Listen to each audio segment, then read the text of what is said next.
Hey, folks, and welcome to the Daily Ratings Podcast. It's a show where each week we'll sit down with Vincent Daly to get his thoughts on the latest movies he's been watching, both older films and new releases. And don't worry, there's no spoilers.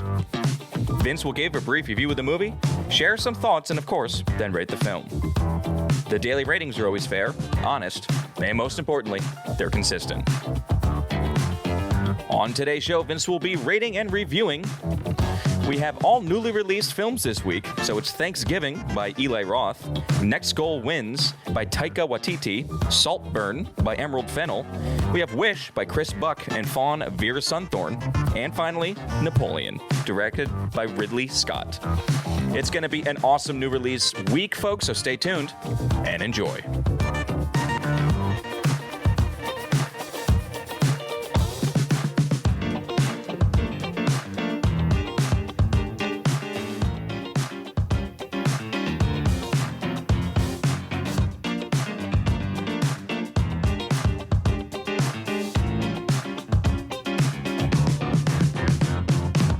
Mr. Vincent Daly, how we doing, buddy? Thomas, how's it going? It's going okay. You're super loud. We're on a new machine, folks. New machine. I'm struggling with the levels here. Really struggling with the levels. How was your movie? How was your week of movies, man? Week of movies, hey, there's a lot of squeeze for not a lot of juice. Let's just say that. You were hanging out in the theater with what's-her-face in the AMC theaters. Yeah, what's-her-face is right. I think I just block it out now. It's just I don't even realize it. 5 new movies. I'm excited for this week. Yeah. Because, I saw one of them. And I like the fact, when we have 5 new releases, that's huge. Absolutely. That's a big deal. I like these weeks a lot just because even for when we look at the year in review, the Tom Dailies, taking a look at how many normal releases versus new releases we're able to cover. I always want to make sure that we're covering as much as possible with this within the year. But yeah, despite being in the theaters a lot, not a lot of juice for all the time I spent with there. These films, I really wished I was able to come away with one of these, especially for how many different genres we're juggling here. Right. And have something kind of come out with it. But I really wasn't hot on any of these films, if I'm being honest. Okay, a little foreshadowing for the week then, so we know what to expect. I think the positive side of this is that this week of films has a lot of movies that any kind of film buff might be interested in. Eli Roth is returning to his slasher horror ways. Emerald Fennell, this is her second film. Yeah. Disney makes a big mess with Wish and has been in big the news. Splash. It's unbelievable. Been in the whole news circuit. So we'll talk a little bit on that for sure. These are all interesting movies for one reason or another, which I'm always happy to talk about them. Excellent, man. Excellent. So we're really getting into final stretch of we have a lot of movies coming out. Some are definitely going to be bad. Some just look terrible watching the trailers. Oh, yeah. Waiting for Napoleon. But some are going to be big heavy hitters, I hope, like Ferrari and stuff. Sure. But it's because award season around the corner. We have, summer blockbusters and now end of year, late November to January of just bangers. Yes. And trying to get people in the theaters. Absolutely. So there's a lot coming up, and this is just the jumping off point, really, this week. So, okay, with that, let's just get started right away. I kind of asked you how you wanted to go about, which one you wanted to start with, which one you wanted to end and everything. So we're going to start with Thanksgiving. Give us a little bit of the background of this film, this whole, the production of it and everything like that, how it came to be. And most of all, how did you like Thanksgiving? Well, Thanksgiving is getting a lot of buzz because it's really the only horror right now that is out in theaters. Honestly, it does have an interesting production story that you're keying into, Tom. We got a flashback to 2007 for this. Tarantino teamed up once again again with Robert Rodriguez to make the genre parody movie Grindhouse double feature. If you're not familiar with this, folks, this was a meta take on a gritty 70s drive-in experience with two back-to-back exploitation films, both being very gory, very sexual, and very stylized. In between that, we have a handful of fake trailers done up in that same 70s kind of drive-in style. Okay. Some of them proving to have legs to actually be made into real movies.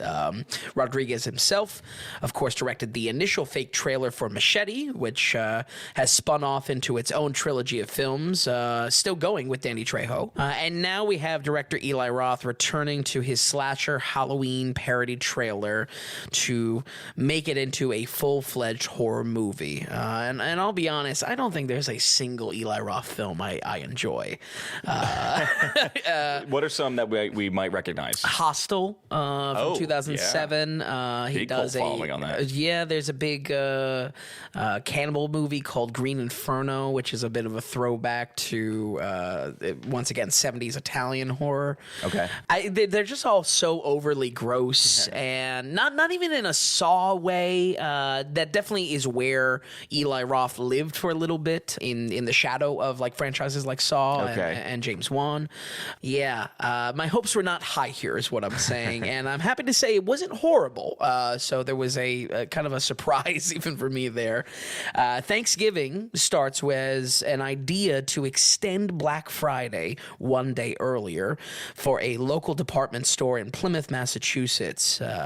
Like so many have seen, I didn't get many news stories this year about it, but the craze and the fever that takes over a crowd wanting a deal can be vicious. So tragedy inevitably strikes. The town collectively dreads when the holiday season rolls around 1 year later. Birthplace of the holiday in Plymouth once again transforms to welcome the Pilgrim tradition, this time inviting a new face to the dinner table, the axe-wielding John Carver, which, folks, if you're wondering, like a Halloween, if Thanksgiving is going to be a franchise, a growing tradition, it seems like Eli Roth is definitely gunning for that in this John Carver character, as if you will, like a Michael Myers or something like that. Yeah. So I have no doubt maybe even next year, around Thanksgiving once again, we might see another one of these. And like I said, I think I was pleasantly surprised with this. This was a true blue slasher in that kind of was done well, even though it wasn't really great, and I wouldn't really mark a lot of slasher movies as like super high quality. Right. But it really understood what it was going for. The lane that it picked, it stayed in its lane. Yes. Yeah. Yes, exactly. Would this be considered, what do we bring up with Texas Chainsaw Massacre? They used to call them splatter films. Oh, splatter film, absolutely. Which I think is pretty cool, yeah. Yeah, we should bring that back. I think it could come back too, especially with... Roth has such a particular type of gore that it really is torturous. It's not torturous in like a Saw way. It's torturous for the viewer, that you're just kind of sitting and like, oh, you know what's coming, and he fakes it, and then it comes back, you know. And folks, honestly, prepare yourself for some serious gore in this. Once again, on brand for Roth's films, and might be one of his bloodiest yet. The prosthetic work is very impressive in this. You know, for my Fangoria types out there, they will be delighted. You will be delighted to see a lot of practical effects used here. Good. And beyond maybe like one that I caught, really not a lot of CGI at all, which was fun to see. Yeah, very good. You know, that's the VFX is half the enjoyment of these type of movies. I can get behind most of the production reasons for this, but I still think Roth's movies are overly gross out for my tastes, particularly anything to do with skin. He just really embellishes these triple fake outs and then doing it anyway. You know what I mean? It's a little bit overkill for me. I would say the best thing this movie does is all within the opening 15 minutes, and it acts as this inciting incident for the slasher to unfold. 100% honest here, folks. If there is a reason to even morbidly check out this movie in theaters or when it eventually eventually comes to streaming, it's for this initial 15 minutes, which is maybe so bold to say, actually brilliant. It's speechless. Tom didn't know anything. All right. I think the way that it twists something we are so familiar with is just textbook very good horror design. Okay, so there's no 15 minutes of setup and everything's nice. Like No. when we jump into the film, We jump into that first Black Friday that kicks everything off, and Okay. then the main story is a year later. I see, sure. Why I give this so much praise out of the gate is that I feel like horror starts with the recognizable. Horror starts with what we can associate with. Sure. The horrors and vitriol of Black Friday are known to any consumer, any American, and strike even more true for the any unlucky soul happening to work in retail on those days. I feel like this has a stickiness like the menu had, that it almost acts as a cathartic film for the person for in the anyone that industry. works in the industry. Good horror starts with making it real for the audience. So by twisting this event, all that already brings out the worst in people is one damn good idea. Best of all, it doesn't really take much twisting to create a realistic scene of chaos, with security cam footage being identical to real videos many of us have seen, and tramplings and things like that. It takes the slightest twist to actually make it horrific, and the way that it does that is so easy to associate with as an audience. I think any audience member to grasp why this is a horror and actually get affected by it. Okay, all right. From there, however, that's where the disappointment comes in. It becomes a very, very by the book slasher, stale in structure, even though it's the first major one of its kind in a while. I imagine the writing process for this was just sitting in a room brainstorming every Thanksgiving themed kill you could come up with, and a significantly worse pun to be said right after it. So, turkey in the oven, a parade. It feels like once the main stretch of the film gets going, so much of it is just kind of predictable. Sure, I guess there's maybe there's a giddiness that a real true horror fan will get out of seeing these setups a mile away and anticipating them. I found it to be bland and stale. Unfortunately, I don't feel like this is doing anything for the non-horror fans that may be seeing this, or maybe even the teen crowd going to see this just because it is the only horror over the holiday weekend. Yeah, okay. Exactly. I would say this effectively wears its 70s slasher inspiration on its sleeve, which is, was the point of the original joke trailer as well. So glad to see that's come over. Mainly, I would say the characters in this are a highlight, because there's just a huge amount of additional characters that are thrown our way to either be fodder for the slasher or misdirects on the inevitable Scream style whodunit of who is the killer, who is John Carver. I think what really sunk it for me, though, was comedic tones.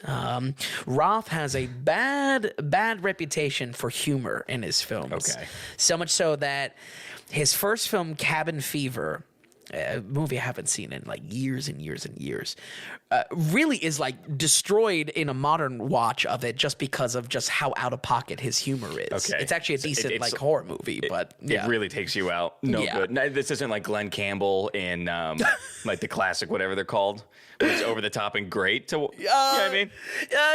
No, more so he's so frat. He's so bro in his comedy that sometimes it hits in like a kind of like gut laugh way, and certainly hits in this being kind of a tongue-in-cheek slasher. It's almost a little self-aware of slasher parodies, like a Scream. But yeah, it's his comedy, his comedic style is so bro. Okay.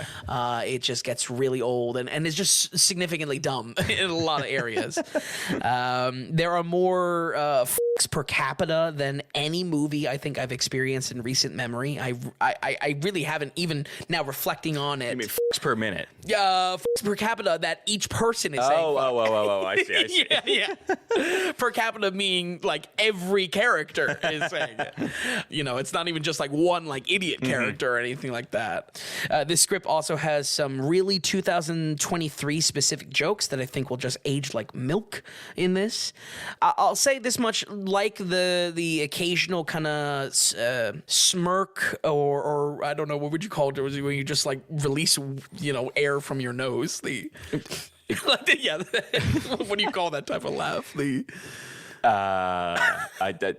That's so it's less than a smirk. Right. Yeah. I don't even know what that is. It's an acknowledgement. Right. Yes. Sure. Yep.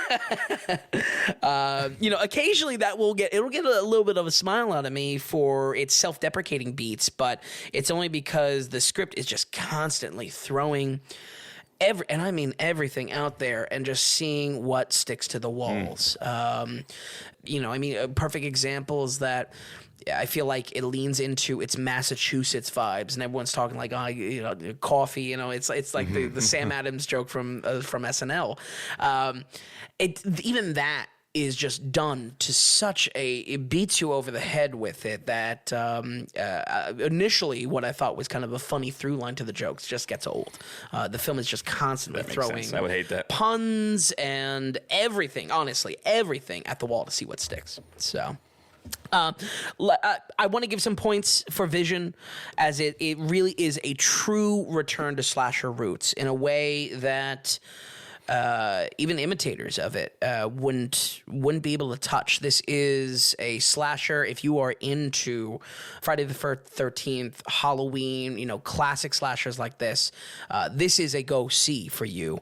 And I think, unfortunately, that falls in what is today just kind of a VFX nerd crowd. I say Fangoria. I don't even know if Fangoria is a magazine that still runs, but it's for the people that seek out horror by any means, and that's where I don't think it'll pull any attention from non-fans of the subgenre. We're going to go ahead and give Thanksgiving a 56. Okay, 56. I'm kind of surprised it got above 50s. Really? Yeah, so good for it, I guess. Yeah. I think there was enough in its execution that I can say, that's a well-made movie. Yeah, and just the whole inception of the idea, or how it came to be with the whole Tarantino thing, this weird like mock production company, but real and actually making content. Sure. The whole thing is interesting, kind of. So Yeah. Cool that it exists, but yeah, no thank you for so many of us, I would say. Actually, the only trailer remaining from the Grindhouse double feature, because Machete was the one. This was Thanksgiving. The only other one I believe was a fake trailer called Don't, that was done by Edgar Wright. So I'm really hoping this will spawn Edgar Wright doing a Don't that would be horror, whatever that would be awesome. Yeah. Okay, Ben. All right. So 56 for Thanksgiving. Let's keep things going here. So we are jumping to Next Goal Wins by Taika Waititi, and I think that we are fans of this guy. Yeah. Okay. So on the rocks. I think everyone's on the rocks with Taika. Oh, really? Okay. Yeah. I would say still on the rise, but he's like big. He's huge now. Oh, absolutely. So Waititi is, for those of you who don't know or need to put an image with the face, kind of, he's the guy who did What We Do in the Shadows, that original film from New Zealand. He definitely helped create and write the show What We Do in the Shadows after the film. HBO picked him up. He's doing the funny pirate show. Oh, really? So that just got picked up, and I think season 2 just came out. Few other projects, oh, what am I saying? He did Marvel. Yes, Thor Ragnarok. That's right. See, Marvel way Thor: over. Love and Thunder. He's also, I would say maybe not primarily an actor, but his personality is inseparable. From his style of movies, his style of comedy as well. I like that how he came to be was through success. Yes. Like What We Do in the Shadows was so good. Oh yeah. And it took some years for that to really catch fire and become a classic, kind of. And then it did, and now he's in it. I consider him to be as big, almost, as an Adam McKay. Wow. or whatever his face. What's the study we just did? Oh, Judd Apatow. Judd Apatow. I understand he might not be that recognizable. Yeah. But if you look at the amount of work that he's putting out, Sure. it's kind of those guys in their heyday as well. Yeah, absolutely. How much projects they We're have. in his staying power era. Yeah. That he's not, he's almost inescapable. Yeah, can't forget the best thing he did, which was the Belvedere extended commercial with Daniel Craig. Here. Damn it! You I think took we my thunder. We did mention it on the show already, I think. Yeah. People, YouTube, Belvedere, Daniel Craig, you're very happy.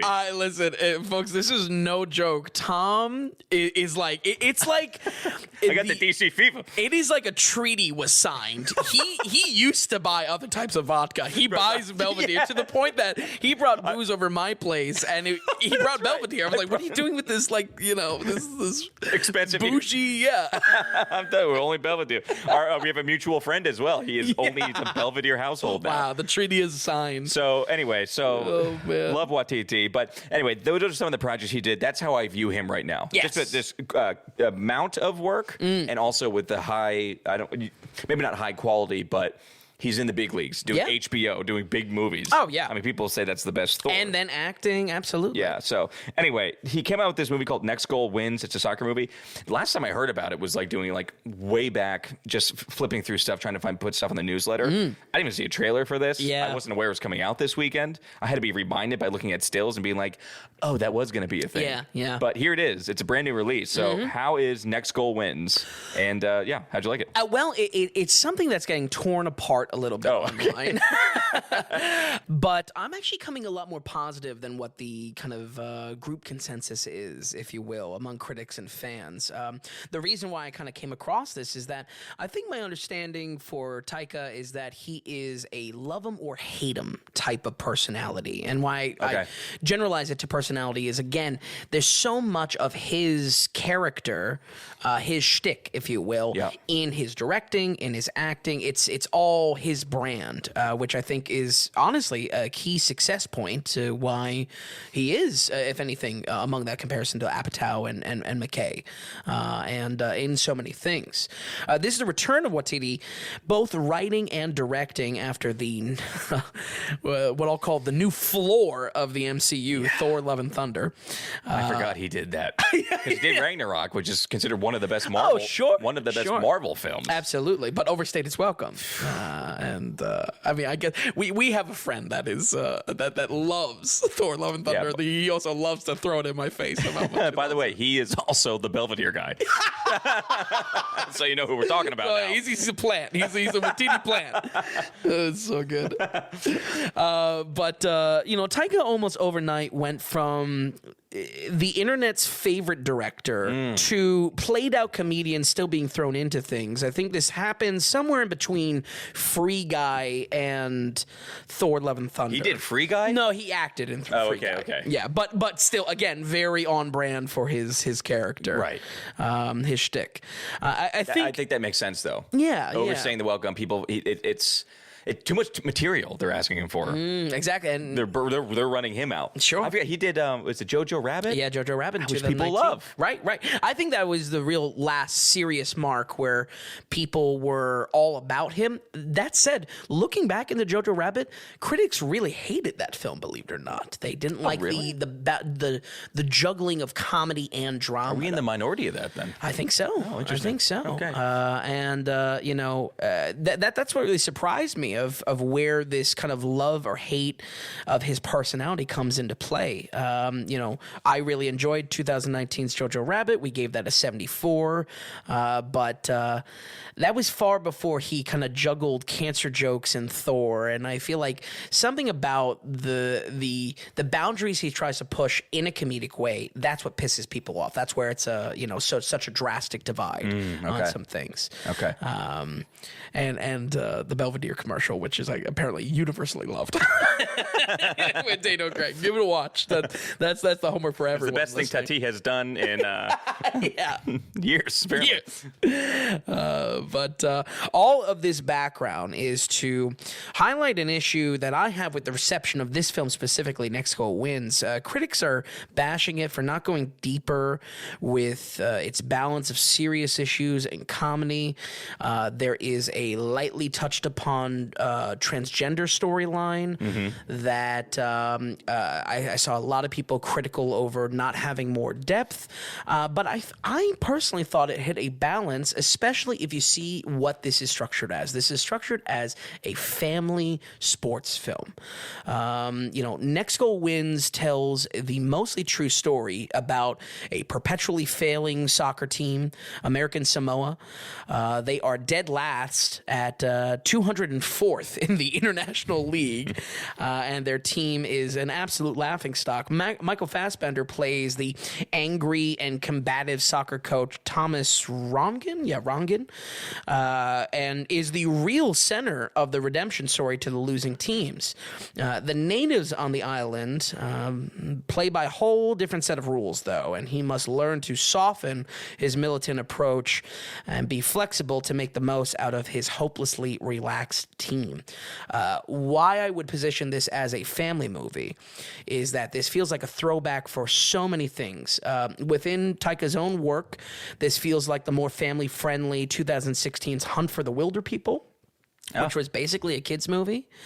And in addition, the structure of this underdog story feels like countless 90s and 2000s Disney movie where a culture is the spotlight in addition to the sport, and really feels like one, too, in a good way. I mean, Thanksgiving was a slasher throwback. Right. This was a throwback to that. For some reason, I could not get Cool Runnings out of my mind. Oh, yeah. Wow. I wish I should have had that in my head, yeah. I'm surprised you didn't beat me to it. The reason my heart was racing. I see him as a rated R, over the top, not afraid to get adult humor comedy. Yes. That's how I kind of view him or what he does best. Now, he's doing Marvel films. He's in the PG-13 role. When I saw this came about, he does that HBO show too. Sure. It's like more adult.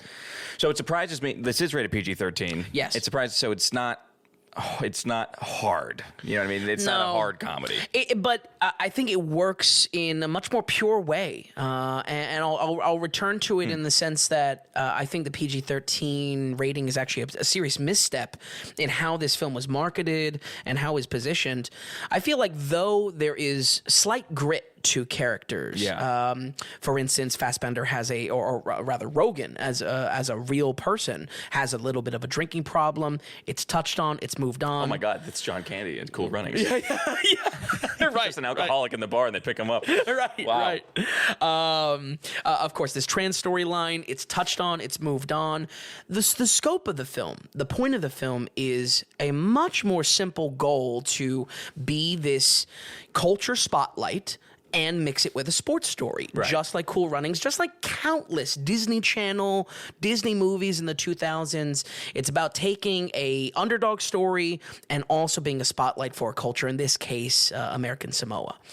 So, in that throwback, I think it achieves it perfectly. If I was walking into this and thinking, Taika was trying to really achieve, some dramatic through lines or anything like that, it would be a different case.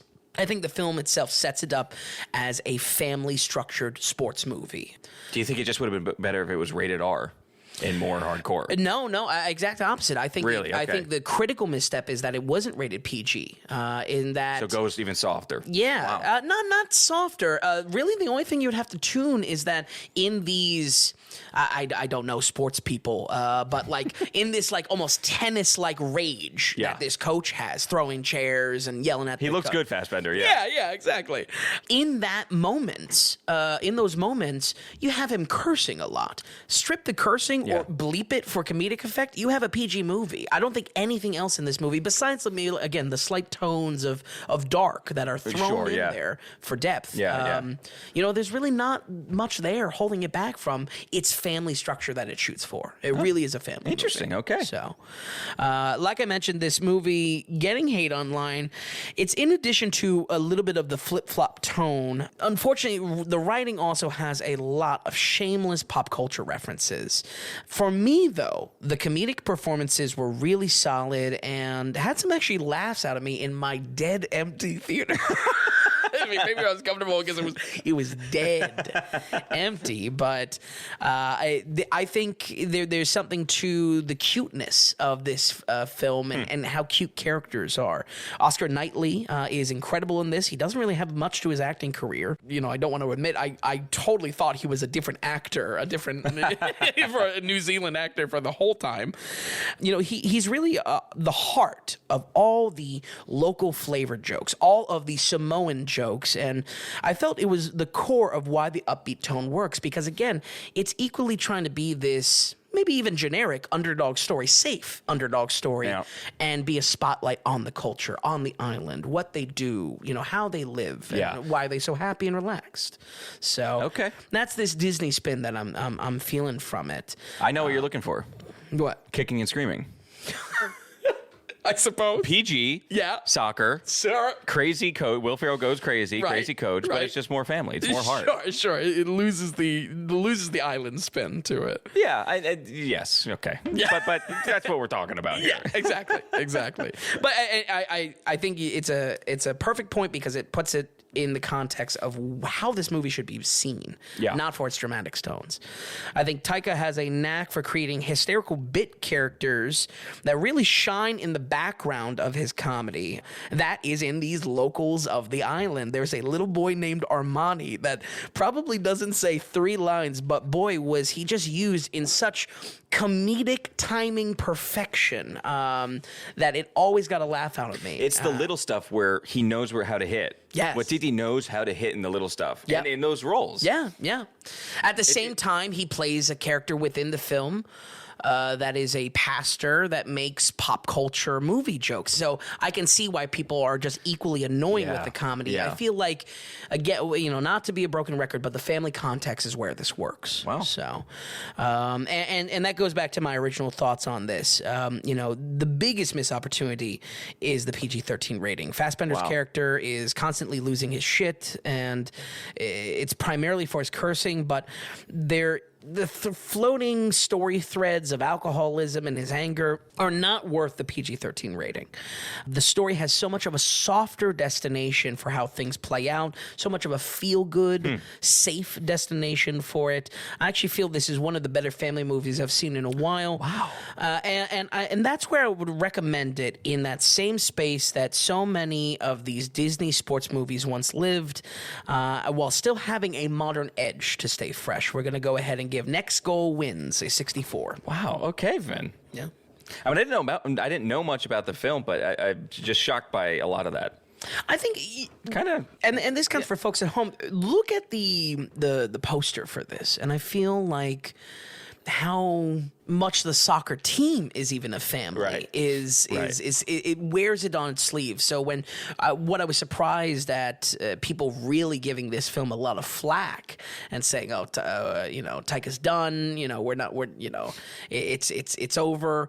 I don't know. I feel like this was a soft return to something a little bit more level-headed, and I'm just surprised that people didn't see it for what it was, you know? Okay. Well, I'm glad you saw it. That's really surprised. Did you, were you surprised walking away from it? Having this thing? Saying that it shouldn't be rated. I mean, if one big thing that we have sometimes is just like, it should have been rated R. Right. You know what I mean? Where this was the first time probably ever I said should have been rated PG. That's pretty cool, though. Yeah. All right. And 64 is, you know, that's a good movie for us. I think so. 64 is not a Rotten Tomato 64. Exactly. Don't let the 64 scare you away. I feel like the 64 is more illustrative of that. It's just a family sports movie. You know what I mean? It's not really trying much more than that, but that's also not a critique for that reason. Did the music help move the movie along, or did the music help set the atmosphere? I think so. More than anything, just the setting is really toned in to be a dive into the Samoan culture. And also like small things that are very innocent, and they're moved past quickly. There's still something to expose us to the culture of the island, how they practice their religion, for instance, how they have a little bit of time during the day that they all rest. You know, little things like that I feel like made a good family film because it was about being exposed to a new lifestyle. You know what I mean? So Okay, all right. Yeah, the reason why I bring up the music is Michael Giacchino did it. Oh, really? Yeah, I was a pretty big guy to be doing a film I like didn't that. even catch that. All right, we're going to keep this going here. Let's move on to new release, of course. This is our rated R. This is Saltburn. And I was putting this on the site and everything, and I was a little interested in this. Yeah. And so This movie is a buzz machine. Yeah, right it's now. a large cast. I think it came from nothing, and just like you said, the buzz is continuing this. It's huge. It's kind of keeping it alive. So Yeah. let's get into Saltburn. Tell us about it and how'd you like it? Yeah, so Saltburn, I mean, this is a hard pivot. I mean, we go from basically family movies bookending Saltburn. Because you go from Next Goal Wins to this, to then Wish that we'll cover. So this is not a family film. This is about as far as a family film as you can get. This is the second film from actress, director, and writer Emerald Fennell. Many loved her genre-bending film Promising Young Woman in 2020, a dark mix of revenge thriller and rom-com with a solid performance from Carey Mulligan. Unfortunately, I was not one of them, sadly. Yeah, because we covered it. Yeah. Not digging the mix of genres. And if you're curious on my expanded thoughts, we covered that movie on a super early podcast episode. And heads up, I went back and listened to it. Really not the best, but I stand by all my reviews. What do you mean not the best? I almost got a panic attack about how unorganized my notes were. How unorganized my thoughts were. That it was like, is this legible? I don't know if I stand by it, but no, I stand by it. What episode was that? How early? I think it was like episode single digits. I think it's 7. Oh, that's like we weren't even live yet. Yeah, exactly. We were stacking them up. Yeah. Exactly. Yeah, so a little rough. Yeah, exactly. But scrambled points or not, I stand by it, and I really do feel the same. And I get to what I want to talk about in the review eventually, in that the mixing of these genres erodes at the ending, and unfortunately, this is where I have a problem with Fennell's writing. Once again, here in Saltburn, I was hearing hype for this film far before I learned of Fennell's involvement at all. No less her writing and directing once again. And I say in confidence, after seeing this film, Fennell's stories just might not be for me. I take issue with the conclusions of her films in both of these instances, and in this case specifically, it seems like she wants a big razzle-dazzle ending without doing the work to build it up and actually build up the logic of where the story is going. Okay. She doesn't earn it. She doesn't earn the ending then. I don't think so. Not to knock Sofia Coppola, but similar in a way that Sofia didn't stick the landings with her her stories. Yeah. Here, it's not sticking the landings. It's that the landing is jerked to 90 degrees, Okay. and the movie wasn't building up to it, and it feels cheap in my opinion. So is this a genre build? Well, you can just get into it. Sure, you'll yeah. get into it and tell us about it. Saltburn is a very, very chaotic mix of things. So your questions are well earned as far as how this movie actually plays out. It's self-described as a dark comedy psychological thriller. I would definitely add romance to that, if only to signal the heavy sexual themes here. We focus on the Oxford class of 2006. Many scenes feeling like a 2000s throwback. That's the phrase of the day, throwback. This also continues Fennell's love of pop music needle drops constantly in her films. This having all retro kind of 2006 MGMT kind of music, electro pop. Oliver Quick is a nerd and out of his element among the posh student base. He becomes obsessed with Felix Catton, seemingly the coolest guy on campus, and the lengths of this obsession creeping in more and more as the runtime goes on. Their friendship flirts the line with romance, and when Oliver is hit with a sudden tragedy, he is consoled and invited to Felix's family estate, Saltburn. And this is where the story really comes into its own. All the Oxford stuff, a lot of setup, interesting setup. I was on board probably a good 90% of this movie. Oh. I'm really enjoying it. Once they get to this lavish country mansion, that's where the film kind of shows its true colors as games of deception are played in a summer filled with promiscuity. I'll come right out and say it. This is a a very, very horny movie. Okay. This is needlessly horny, with a lot of scenes being voyeuristic rather than being outright sexual. Does that make sense?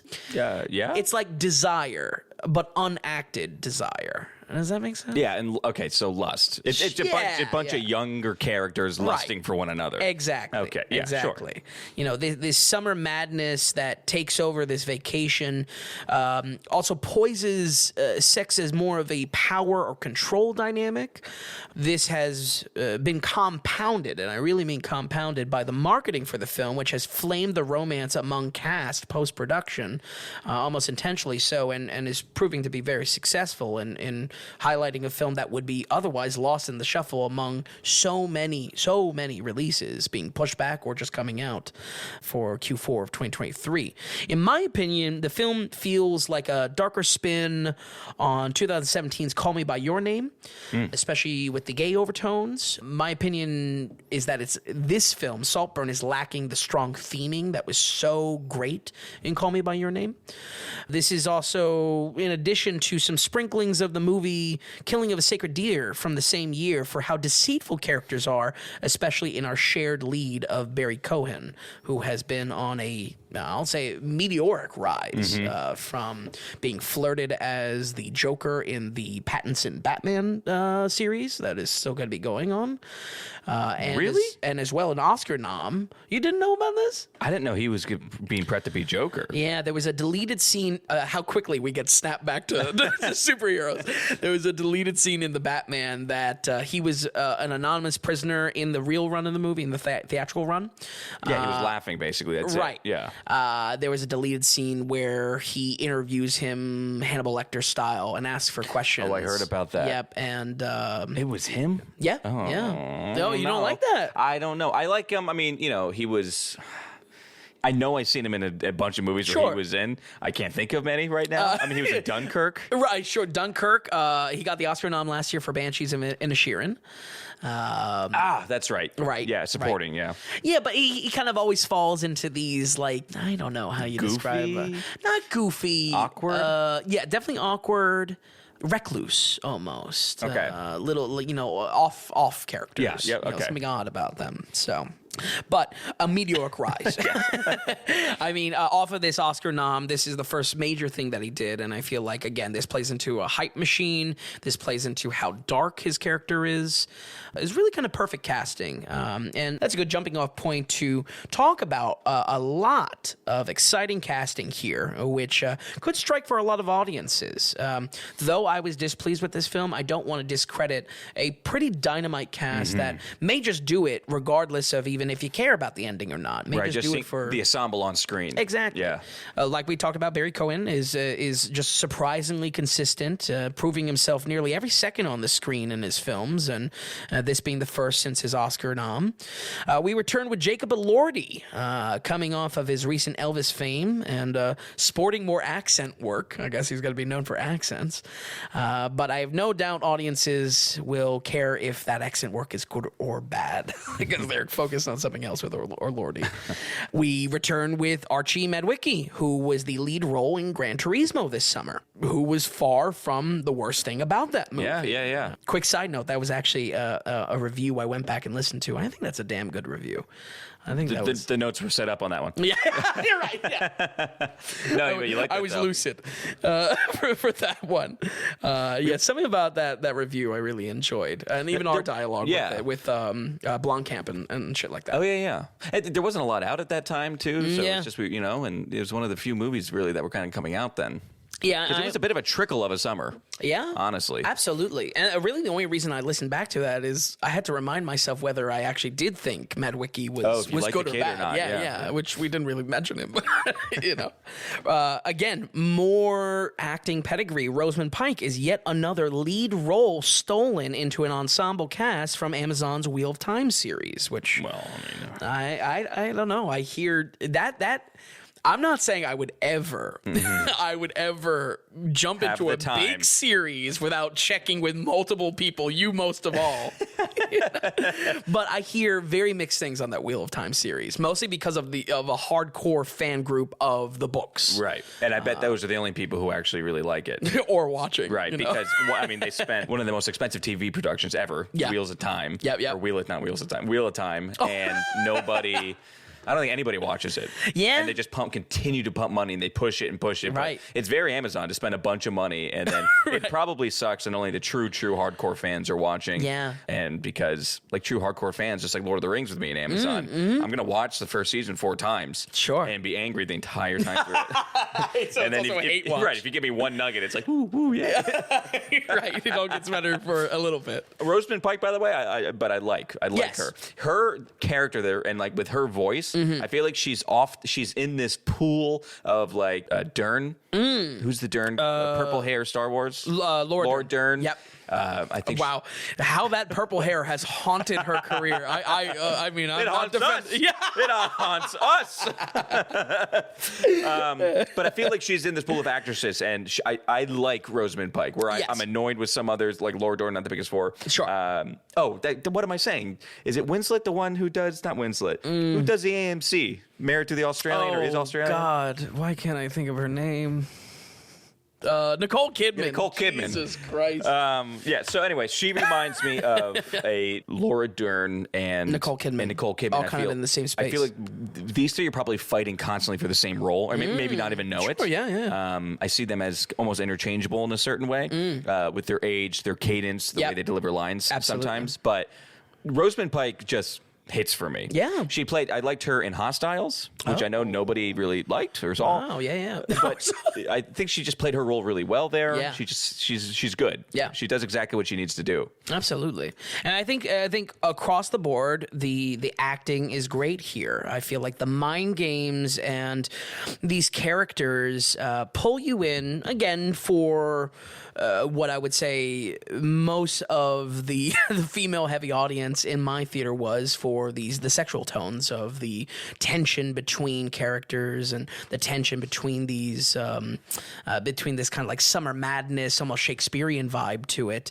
But on top of that as well is that each of these characters is someone that you want to unpack and someone who wants to see how do they kind of coexist? So many strong personalities and so many manipulating personalities as well. Last note on cast would be Carey Mulligan even coming back to work with Fennel again, which is great to see. I would love to see if Mulligan is Scorsese, De Niro. Yeah, exactly. Scorsese, Leo. Yeah, exactly. Tarantino, Jackson. Yeah, I would personally love to see that because I think Mulligan is a good actress. The last two, Promising Young Woman, and then also She Said on the podcast, we've thrown a lot of hate her way. I do like her as an actress though, so I'm definitely rooting for her, and I was excited to see her in this. I love that. Yeah, this is a very young kind of showcasing cast. Showcasing as far as, hey, these are our up and comers, which is kind of cool. And then we have Rosamund Pike playing kind of the elder stateswoman. Sure. And then we also have, who's the main guy as well, kind of playing the older gentleman. I forget his name. I've never really known his name though. Okay. Richard Grant. Yes. Yeah. Yes. But I don't know. Who is another Star Wars sequel throwback. He's the general. He's the new general in episode 9. This review is all over the place. Oh my god! I'm sorry I took you down. Oh my god! Tangents. But what I'm trying to say is I don't know. The reaction, if Emerald Fennel ever listened to this, the tangents to Marvel and Star Wars, wow, is just eroded. I don't think she's going to become a producer. Yeah, especially I started off with hating both of her movies. I like what she's doing here, which is taking a cast that maybe a lot of people don't know, or it's just like, oh, there's that guy, there's that girl from this and this. These are upcoming actors, and they all kind of aren't bad. Yes, and I like her doing this thing. You have Rosamund Pike, then you have Grant there, as just like the heavy hitters, but. It's a fun. I can only assume this is a fun cast, to watch and at least like have a good time with. And that's where I bring it up. I think even if you're with me by the end of this, watching at home, folks, or watching the theaters, if you get around to it, and saying, I totally get what Vin meant with the conclusion. I still think there's a lot of enjoyment to be had in that cast, and as a draw for that cast. So. I have a nitpick that there is a useless style that this film has that is just kind of a mess of things. There's a useless 4:3 aspect ratio, a letterboxing on the film that does little for the style. Folks, my bar will always be the lighthouse on how to actually use that to elevate storytelling. And here it does nothing to elevate the experience. Add this to some bold lens choices, which I appreciated. There's a really cool reflected shot of Barry Cohen. It's basically like kind of creating a reflective, almost crystalline type of look to him. A mash of quirky styles that come off from this just feel messy. Who knows? Maybe I'm an old man. Maybe the TikTok generation will love all these filters and, styles thrown at it. But the reason why I would dare throw out a word like poser when it comes to these, this mash of styles is that you actually see that the movie is perfectly modern in its editing. And it feels fully modern and contrasts with these retro camera choices and lens choices and letterboxing.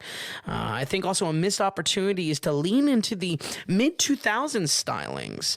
Part of why I loved The Holdovers a few weeks ago is because it felt like a movie from its time period. Right. Quick flashback to Thanksgiving. Guess what? That was another one that didn't feel like a movie from its time period. Structure, yes, a slasher. Didn't feel like an actual 70s, slasher. Yeah, it's bells and whistles. It's almost like maybe she's throwing just stuff at the wall because she knows she can do this effect. So it's trying to be cool, trying to be... Exactly. Yeah. It's using a 4:3 aspect ratio because it's in style and because you're going to be associated with like indie vibes, A24 vibes to it. It's using all these different lenses because, cinematographers now are obsessed with just distinguishing themselves as much as possible. And that's where I think it's just like it's so many stylistic choices and none of them really having any kind of thematic tie for me to unpack, or at least that I could tell. It just felt a little poserish. So, without spoilers, though, I cannot unpack much more. Sadly, I think it tries to juggle a lot of different styles and comes out weak in nearly all of them because the story doesn't solidify. That conclusion doesn't have time to set. Sometimes it's a horny romance, sometimes it's a duplicitous mind game, and sometimes it's a pop nostalgia piece. But most of the times it's not doing anything to build on where the story inevitably goes. I wouldn't take issue with this if that razzle-dazzle wasn't rushed at the end. More specifically, the logic of the conclusion and the amount of hand-waving that is done towards the conclusion of the story is manipulative to give a shocking ending, and that once again, in itself, comes off weak. We're going to go ahead and give Saltburn a 59. Okay, 59% for Saltburn. Yeah, okay. I feel like 59 wears a lot of hats, but something recently 59 has been for me is a very disappointing ending, not sticking the landing. Right. The ending is paramount, Yeah, and 59, again, it's just money territory. Maybe this is for somebody. But for the bulk of audiences, not so much, probably. Well, if you were attracted to any of these characters, these people, I think that's the audience. The theater experience, were people engaged? Were people laughing or? Not really laughing. There was actually some gasps at some of the more sexually provocative moments. Okay, sure. And that's what I mean with that. I think this is an interesting date night movie, and probably the ones that want to see it are the ones that are going to fall into the demographic of the marketing of Jacob Elordi and Barry Cohen maybe kissing on a red carpet, or playing into the kind of the promiscuous mind games that happens between all of the characters. Yeah. Okay. All right. Okay. So 59 for Saltburn. We're going to run long this week. Let's keep things going then. We are going to jump into the latest Disney flop. This movie is called Wish. Do people know about it? Are people aware that Disney just came out with a very expensive, very big animated film? I don't know. Right. It's called Wish. It's directed by Chris Buck. Again, this whole co-director slash two directors on these on this Disney movies. Yeah, Chris Buck and Fawn, Vera Sunthorn. Yes. And you can only imagine that we will see Fawn in the future on the lead directing role of something as they are in this cycle. Wish, I believe, was around $200 million budget, just like Disney has been. Absolutely failing at the box office. Yeah. I don't know. Obviously, I'm not the one being marketed to. I know there's a big marketing budget for it. Sure. But something isn't going right. Yeah. There's a bigger thing culturally going on at Disney, but also just these films and what they're doing and how they're promoting them and getting out there is not happening. Yeah. And this is Disney proper. This is from Disney Animation Studios, not Pixar Disney. Bingo. I don't know how much that matters because Pixar wasn't doing so hot either. The lines always blur, certainly, and it really shouldn't be that way, but they absolutely do blur. And almost it seems like Disney Animation is getting its lunch eaten by Pixar on the more electric ideas and even the fidelity of how their movies look. And Pixar is the king. Typically of like, here is our big thing of the year, but there's something about oversaturation and too much for 1 year for people to sink their teeth into and enjoy. But we'll get into it a little bit more. Let's just start right away. This is Wish. Why don't you set it up for people who don't know about it? I wasn't aware of it. And I'm usually, I think I knew something might have been coming out. But again, I've got my toe in the movie world. The newsletter every week. I'm going through the stuff, and I'll tell you what, these things come and go, and not a lot of buzz, not a lot of chatter on it. And this one was getting a lot of hate for a couple different reasons, which is interesting, and it feels like new hate for this type of movie. So, but like you introduced, like we talked about before, and for folks at home, if you're not familiar, Disney does this thing where there's this chain link directing style for new Disney IPs, kind of training wheels, if you will. Include a seasoned director, in this case, Frozen's juggernaut, Chris Buck. I mean, Chris Buck walks into the boardroom, it's going to be fire. Having a rising animation talent co-direct, which in this case is Fawn Vera Sunthorn. Initially, I thought this was going to be a lot worse, being pitched as an origin story for the line "When You Wish Upon a Star" for Disney's 100th anniversary, which this marks. And I would say, luckily, that's not really the case. It's purely its own thing. If anything, there are some cool throwbacks to retro-looking magic that felt reminiscent of Fantasia or earlier Disney works, and I feel are purely stylistic. Certainly not going to be noticed by general audiences, and certainly not going to be noticed by the target demographic of literal children. Seeing a classic looking gold sparkle Disney magic stream out of something right now. This does, however, feel oddly plain, with accusations online of it being AI-driven in a few areas. And personally, what I noticed was how bland and safe the story felt in a bad way, especially compared to Disney Animation's previous film, Strange World, which tried so many adventurous things in its social justice commentary, in how its characters were depicted, and even being kind of a wacky story, being a sci-fi, new sci-fi IP, doomed to fail, basically. And it did. So it feels like Wish is a direct reaction, a gut reaction to the hate that they received. Obviously, Wish has had to be in production way before that, but I feel like a lot was just so low-hanging fruit and so safe that it was like, this is a nothing film in a lot of ways. It's such a shame. I mean, I think with Disney, oftentimes these things take 3 to 4 years. So it's definitely been in the pike for a while. Sure. But man, it's just one after another with this. I forget what the last Disney one was. I mean, of course, we had Haunted Mansion, but full animation film. Strange World last year. I thought there was something in between. Or maybe not. Well, Elemental, but that would be Pixar. So, that flopped. yeah.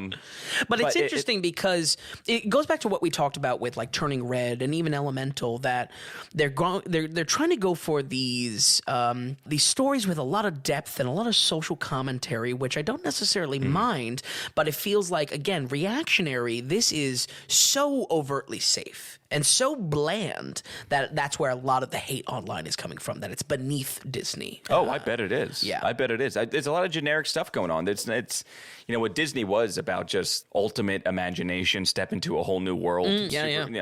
Just a complete fantasy of amazing things and wonder and enjoyment for kids. And now Disney just feels like soulless corporate.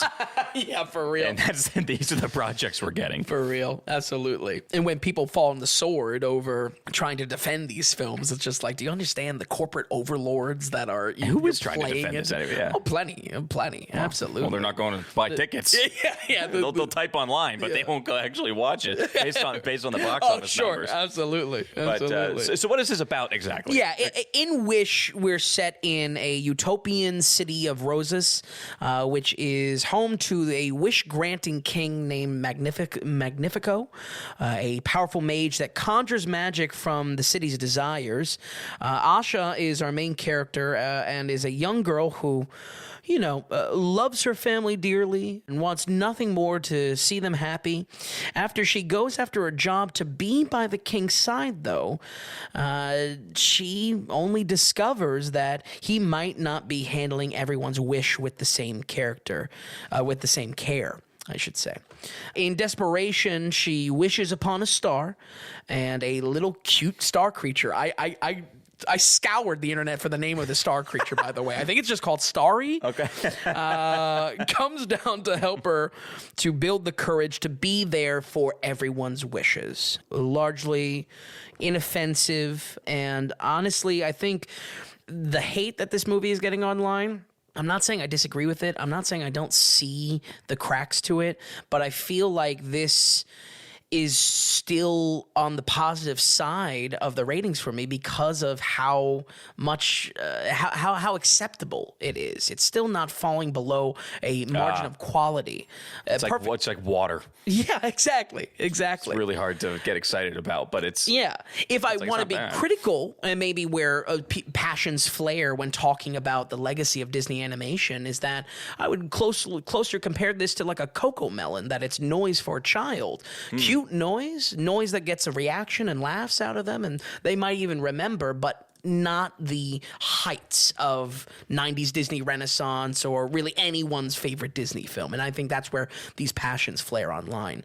A perfect example is this little star character is the best part about the movie. It's just so cute. It's like Thumper from Bambi. It's like any type of scene-stealing quality that Disney has to its old side characters. And I really love Starry for so much of the film. There's also a talking goat, Valentino, which was also a big hit for nearly every child in the theater, and voiced by Alan Tudyk. Shout out to Firefly. I always like seeing him. He does a lot of voice acting work. So. He does do a lot of voice acting. Yeah. He's in stuff too. He'll pop in once in a while. Oh, yeah? Yeah. This coming from Chris Buck, I think makes perfect sense, though, as the film is packed, and I mean packed, with songs reminiscent of Frozen, much how both of the Frozen movies have a larger emphasis on these narrative soundtracks. I don't know if that's a good way to officially refer to them, but I guess all kind of Disney movies like this are narrative soundtracks. Here, there is just a huge collection of songs for nearly every character. People suspect, and this is one of the arrows being slung at Wish, people suspect that one of the areas, or rather that this is one of the areas that AI had a hand to play. In crafting the songs. But personally, I think the style of the songs are just being driven by Disney wanting another big Frozen soundtrack and the loads of money to come with it. If an AI did assist in it and, they plug into it and say, hey, pump out a Broadway sounding, a Frozen sounding soundtrack where there's like almost a talking dialogue within the songs themselves, I think it's still acceptable in the sense that Disney's intentions are still going to be, hey, we we want another Frozen soundtrack because that sold so much. It's just follow the money. It's that simple. Yeah, but if there's no heart behind it, I don't know. It's trying to do something not because the thing works. It's just trying to have the outcome without actually putting in the effort of what that means or how to get that. Yeah. Yeah. I'll touch on that kind of same theming in Napoleon a little bit. Yeah. But it's confusing I see what you're saying because the formula works. Yeah. We know that this kind of stuff works. It's just incredibly bland. It doesn't exactly hit all the way. Yeah. Is what this sounds like this film is. For me, as an outsider looking in, because I didn't see the film, it's just also, it's hard not to carry this recent Disney baggage, which is garbage. It's a bag of garbage. Right. You know what I mean? Yeah, rushed, low quality. And that's exactly where I personally take issue with the film. And folks, I just have to be real here. As a fan of animation, and I feel with now a good repertoire of different animation projects that I've commented on and the industry of animation, whatnot, I think the art style here just looks like ass. Yeah. It is not good. The quality of this film is what you always say, Tom. It looks like a PS2 game. There's a mix of... It doesn't look good. Of cell shading on the CGI that makes, I guess, a slight brushstroke or perhaps even a watercolored quality to it. But in comparison to what is coming out of, and I mean this, nearly any other animation shop where almost everyone is achieving something new and exciting, whether it's Sony Animations with Spider-Verse, whether it's the newest Teenage Mutant Ninja Turtles, whether it's DreamWorks with Puss in Boots. Puss in Boots, but also what was the bad guy? Bad Guys. Oh yeah. Wow, Bad Guys was Sony.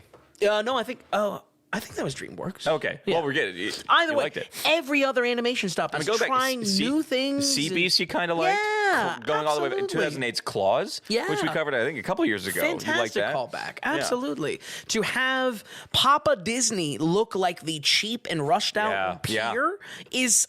I think that's where I wish people were kind of, pulling teeth. Sorry. I just can't get over $200 million. And this isn't Disney Plus. Right. It would almost be like, oh, it's a Disney Plus thing? Yep. Okay. As much as I had issues with Turning Red, when I had issues with Turning Red, it almost seems like that was a better made film than this. Sure, absolutely. Looks-wise, at least. Absolutely. I would even compared to the Pixar Disney blurred line of Elemental, I would say Elemental even was better. I mean... More thoughtful. Exactly. So, just very disappointing. And that as an animation nerd, someone that believes we should study animation just like any other film, it's just very disappointing.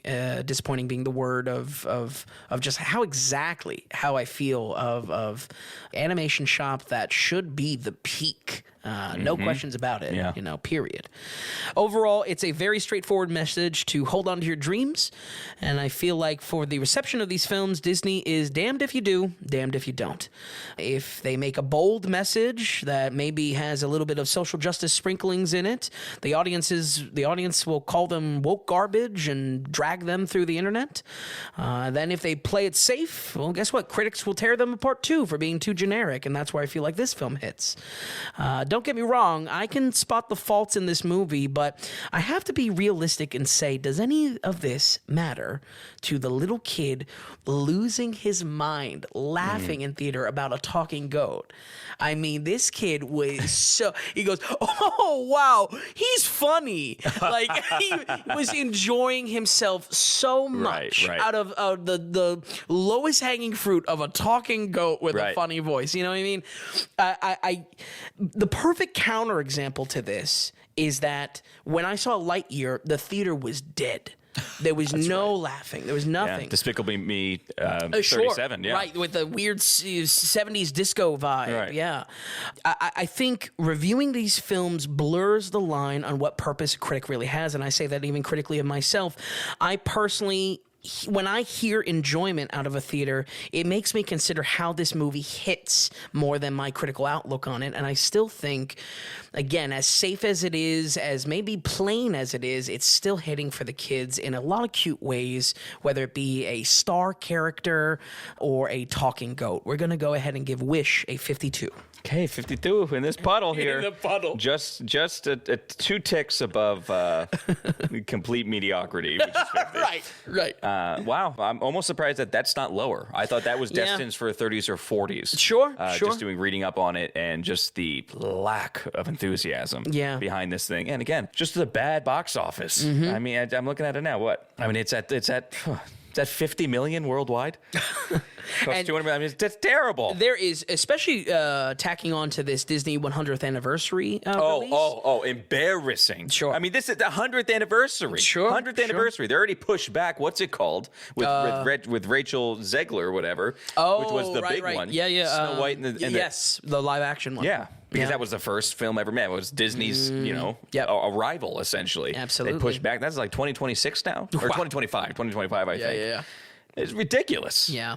So I think that marketing budget is probably matching that 200 million. I mean, we're probably 400 million in the hole. Yeah, maybe. Yeah. Well, they always say you have to double it. That's kind of the easy thing to say. Yeah.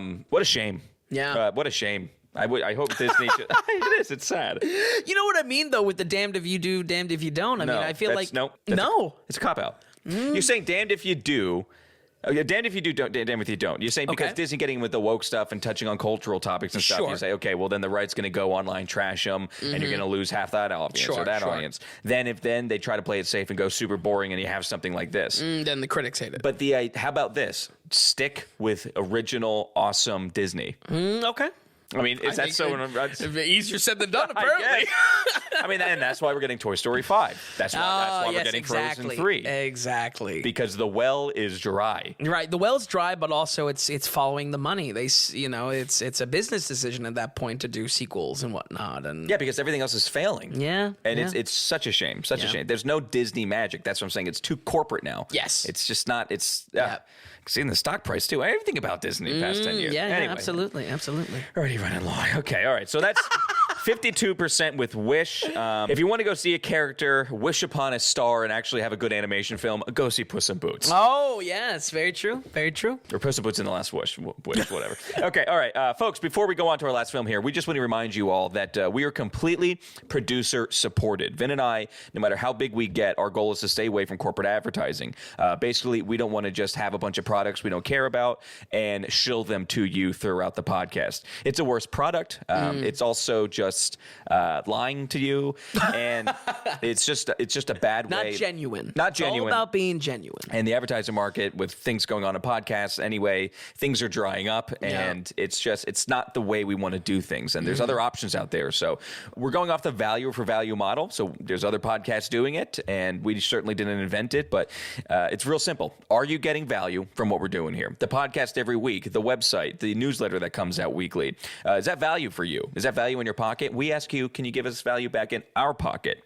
And there's not a tier structure. You don't have to give us $10 or $50 to get the most content, or $100 and you get even more content. Everything is here for you. It's all free technically. And because there's no payment tier structure, we leave it up to you to make that choice. Because $5 to you is completely different to the other person, which is completely different to the other person. If $100 is a little bit of money to you, that's amazing if you send that our way. But we know that $100 is a lot for the other person. So whatever amount of value that you're getting from us, you can send our way. Now, we do have fun set donations of one-timers. We have monthlies and a weekly if you want, but it's really whatever you want. It's called the value for value donation, because just pick a number, whatever you're feeling, whatever you are enjoying this week or want to give this week, that's totally fine, and we appreciate it so much. And when you do that, when you donate, you become a legit, actual producer of the Daily Ratings. That's why we say we're producer supported. If you're financially supporting the show and the podcast and the company, that makes you, just like in Hollywood, you're a producer. And when you donate, you can also write in a note with your donation, and we're going to read it here right on the podcast, right in this section. So whether it's comments or questions or critiques, we're going to read it no matter what. So it's kind of like an Ask Us Anything type section, but also if you're producing or want to see something different or have your own ideas, we want to hear that. Yeah. You're a producer. We want to hear from you. So that's kind of cool. Now, if you go to the dailyratings.com and you go to the donations tab, the page is not working right now. Vin and I are thinking we're going to have to scrap the whole thing. Not really because of us either. It's just because of the program, the horrible horrible program that we use. Yeah, it's been a headache for sure. But it's actually pretty easy to donate to us. So you can go on the donations tab, and basically you see all the set fun donations, whether it's the Alien donation or the Godfather or the Gump Club donation. All that fun stuff is there if you want to see what the donation numbers mean. And if you have Venmo and want to donate that way, basically we're just at the Daily Ratings on Venmo. Or if you have PayPal, you can just send a donation in to PayPal at the Daily Ratings Production Co. So it's really easy, actually, with all the talk with the website and everything. It really doesn't matter. Hit us up at Venmo at the Daily Ratings. Hit us up at PayPal at the Daily Ratings Production Co. It's whatever amount. You just go ahead and put the amount in there. You can hit us up at tom.vin at thedailyratings.com. That's our email, and that's where you can send your donation note. So it's pretty simple, really. But we appreciate all of you who have produced in the past. We see the numbers going up and up. Another way to produce is just tell somebody. Keep the word out. Keep the show growing. Get us in the conversation. That is where we want to be. So we thank you all so much. Okay, Vin, with that, let's keep things going here with our last big film. This is, I would say, the biggest one kind of out this week. That's why we kind of saved it. I also watched this one. This is Ridley Scott's Napoleon. What if I told you I threw out my notes 3 times on this? Really? Yeah. I'd be shocked why. Not even torn on this movie, just where do I begin kind of on this movie, which is, I don't know. I'm very curious to hear what you think, and almost like I want you to start. Yeah, Vin, even before the show, Vin goes, "You're not going to give me anything on Napoleon?" Because I was like, "No, you'll wait. You will hear." You have patience. We can start it out like this, basically, though. Ridley Scott working with Apple to produce this movie on Napoleon's life. He definitely hits, of course, the general that we know of Napoleon to be, but he focuses very, very heavy on his love side, or the romantic side of his relationship-wise with the main... Vanessa Kirby. Right, Vanessa Kirby's character and his main wife in real life. So that's kind of setting things up. We don't really see him as a child. We see him stepping into when he really comes into more prominent face. And that's kind of the deal. Right away, I'll just say the movie was made in less than 70 days. Really? Yeah. And wow. That's a good fact. Vin and I were both worried about this film coming out. It's so funny. Everyone I talked to was like, I don't know. It has this... There's a feeling. Yeah. You see content on it, or you watch the trailer, and it's just like exactly that. I don't really know. Yeah. And we'll see how it plays out. But this is the story of Napoleon, both what could be described now as on camera and off camera Napoleon. Yeah. But let's pick it up from there, maybe, Vin. And I want to put some more time with Ridley Scott because this is obviously back after his double dose with Adam Driver in 2021. That year saw the double release of Last Duel and House of Gucci, both moderately decent films, but both with blemishes that seem to be unavoidable for our 85-year-old director. Can't believe he's 85. 85. Looks good. Talks good for 85. Sure, right. Very outspoken. He's got a lot of vigor. He got a lot of opinions. However, with this film, Ridley is returning to his comfort zone once again, with this being a mostly nonfiction history piece. Buzz around this release echoing the hype around movies like Gladiator, and just in time to announce that sequel coming 20 years later. Is it going to be 87 when Gladiator 2 comes out? I don't know. Writing-wise, David Scarpa is a name I was happy to see pop up. I remember enjoying 2017's All the Money in the World, despite its casting troubles with Kevin Spacey. Yeah, I was gonna say that shall not be named, but but unfortunately, writing is where I have some serious questions for this movie. Plenty of people have pointed out there is an odd comedic and childish tone to the focus of the screenplay itself.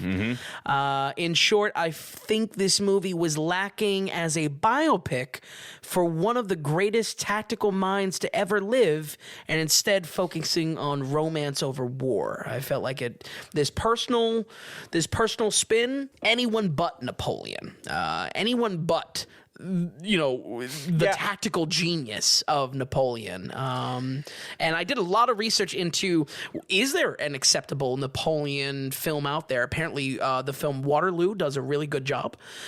That's about it. I believe Waterloo. I forget the director who did that. I think it's De Palma. Okay. Oh, is it? I think so. Okay. I know there might have been one in the 70s. that came out as well. But somebody wanted to make like 3 films. Yes. It wasn't allowed to. Was that Waterloo? No, that wasn't Waterloo. I think that was actually turned into a BBC production in 2002. Okay. But I know it wanted to take it seriously, ended up coming out with something that wasn't terrible, but like he was still super upset that he couldn't. Napoleon is one of the biggest figures in history, especially in the past 1,000 years. Right. Just he was take upset. 1,000. Stanley Kubrick wanted to make a Napoleon film and went through like 7 years of trying to make it work or working on script, and as a Stanley Kubrick would, never got made. Ridley Scott comes along, and it's just like, hey, Apple, I want to make a Napoleon film. He's like, okay, here you go. Here we go. And I think it shows in the film. Yeah, it feels not rushed, but distinctly unfocused. And for a biopic, that is a new type of critique, because I feel like the bell I always ring with biopics is that they all feel the same. This feels different, but feels worse different. In Napoleon, we open up on the peak of the French Revolution. Like you said, Tom, we're not with him in childhood or anything like that. We see the beheading of Marie Antoinette, and this spans the many years of tribulation in a fluctuating government. With the balance of power offset, we see the rapid rising fame of Napoleon's military career. While the story covers many of the major encounters in his campaign across Europe, the focus shifts to his personal life. We see him take his wife in Josephine, finding companionship in their kind of outsider positions among the French elite, with each of them receiving plenty of criticism for their unpolished ways. And once again, the depiction of Napoleon here is childish. I don't want to say, mentally disabled or anything like that, but there's a particular spin they're trying to give to Napoleon, that he doesn't have patience for the little moments of his life. Yeah, and this was something that came across that I was just very annoyed with, didn't love. Now, so saw this with Andrea and producer Sean, and Andrea wasn't too as upset about it. Reason being is because the whole Napoleon complex thing, it's always you're big, this general important guy, but behind the scenes, there's actually a bit of a child, a bit of insecurities come out. Yeah, I just think it could have been touched on in a much better way. I mean, did he actually do some of those things? You know what I mean? Right. Or are we just Napoleon complex, let's make him super insecure and a kid. Sure. And then the writer just had at it. Yeah, I think it's definitely takes 2 to tango, maybe 3 to tango in this between Scarpa, Scott, and then Joaquin. Right. So, because I feel like Joaquin in his acting style would definitely embrace a non-traditional way to present Napoleon. I feel like probably the safest way to say it is that he would be like neurodivergent or something like that, right. Or even on the spectrum in this film. When it comes down to it, though, it's just like the comedic spin of this just sours it. It just big time. Yeah. There is a lot, and I mean a lot, folks, of historical ground to cover here, which makes things a bit boring. I feel like if there's anything told in the troubles of making a story about Napoleon, is that the story is kind of too big to tell. I was watching my clock a bit with this one, not because of it losing my interest, but because the tension of the story rarely changes. We're flat. There's even in some of the most historically bombastic moments in the real Napoleon's life, they're played so flat. Oh, yeah. And disinterested that it makes you wonder, why did Ridley Scott even want to make this? I know. It's too big. And that's what I got to saying. It's too big of a story. And the funny thing is, it's 2 hours and 38 minutes. A long movie, when you think about Napoleon, it's almost just like, well, if there's going to be a 3 hour and 30 30-minute film, it's going to be this, right? Exactly. No, it's Killers of the Flower Moon, which in retrospect went by as a clip. Oh, my God. Killers felt way faster. Right. Makes me appreciate it. And it's crazy because the content was so much slower in Killers. For real. Absolutely. Just the content, how big of a character Napoleon was. It's too much for one movie to try to contain. Yeah. And then the fact that you go so much on the behind the scenes, so much on the romantic side. Right. What's he like, outside the public? It is now even more content. And I'll tell you what, it is. I was checking my watch too. Yeah. You think there'd be a huge amount of stuff. Yeah. But because you have to move so quick, it lessens each and every scene then. Exactly. It's how the scenes flow as well. I think scenes they're just back to back, and they just lack importance even in the own. I said this walking out of the theater, had it in my notes too. Yeah. The way he goes from scene to scene, I couldn't help think but of Scorsese and Tarantino. They know how to transition scenes, Sure. and scenes a lot better. This just kind of happens, Yeah. and to the point where later, the last half an hour, especially 45 minutes, it's just like, okay, we can wrap things up now. Yeah, exactly. And it's a Napoleon film. It should be the opposite. The last moments of his life are the most exciting. I know. This know. is why he's almost even known. But it becomes a quite the letdown for Napoleon's real bombastic events towards the end of his life that are just breezily shuffled past like any other scene in this film. Significantly around his exile, where nothing is done to emphasize these moments where he proves himself as great, or he proves himself as a charismatic leader. And I feel like this depiction of Napoleon and then also the romance focus becomes a burden on it. I can only imagine Ridley wanting to de-emphasize these scenes to make him all about Josephine, make him all about the romance. Yeah. But you strip the reason for the biopic. You know, Napoleon is not a figure that we remember for his romantic love. It's for his conquest. I know. And not that you can't have the romantic side. That's Sure, fine. right. But just, hey, if you wanted to be so much on the romantic side of Napoleon, don't call it Napoleon. Right, Napoleon and Josephine, or it would be a beautiful title. or the Bonapartes. That would be Fableman. Yes, the Bonapartes. The Bonapartes. But seriously, and then you can be as silly as you want. You can make noises at the dinner table. But Napoleon and Josephine would be phenomenal in 2023. Josephine and Napoleon. Oh, sure, absolutely. And then anything. All of the slack and all of it just would be given. Yes. To Ridley Scott, because we're clearly going for a different type of telling of his life. But man, oh man, to call Napoleon. Yeah. Wow, we're gonna get the story. Here we go. It really is. It's a wet fart of a movie. it's an exhale of a sigh. The missed opportunity for me is choosing to tell much of the story around the romance and the politics, and the fact that maybe in third place of priorities of the film are scenes of war tactics is hugely disappointing for me. We are shown so many aspects of his life, but we are only told his military genius, which is the opposite of what I think the film should be. Worst of all, the stakes on the battlefield aren't communicated well at all. In the actual action of the film, it's often unclear what separates Napoleon from any other general besides just firing the cannons first. And like seriously, that's every action scene. He's brilliant because he fires the cannons first, or maybe just has cannons, period. Right. No. And that's where I was really researching Waterloo. Apparently Waterloo has like a lot of care put into musket firing tactics and how the lines of extras moved in and out. And like, I kind of want to watch Waterloo now. That battle, how sure we spent some time of it in the movie, but like people still study it today. Yeah, right. How that battle went down, and it's man. It's ridiculous. Ridiculous.